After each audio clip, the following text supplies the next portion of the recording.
วันนี้ฉันเธอจะเหมือนเคียงข้างกันจะช่วยเรามีวันอยากทำเธอใช่ไหม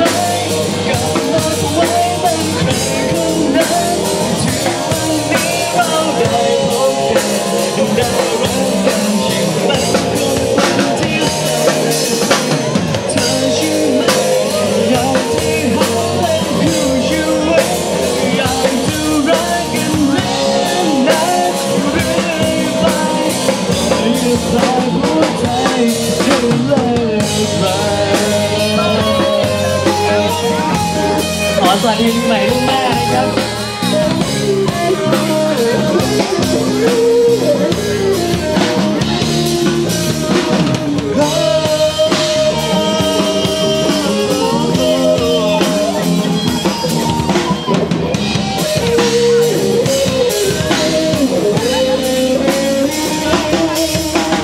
เธอใช่ไหม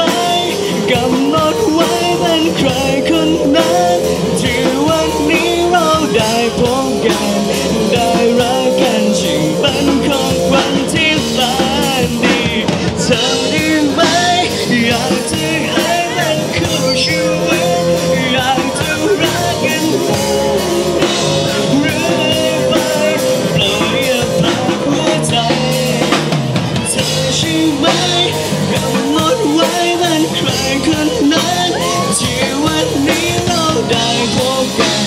ได้รักกันอยู่เป็นของขวัญที่แสนดีเธอใช่ไหมอยากจะให้เป็นคู่ชีวิตอยากจะรักกันเรื่อยไปโปรดอย่าพาหัวใจ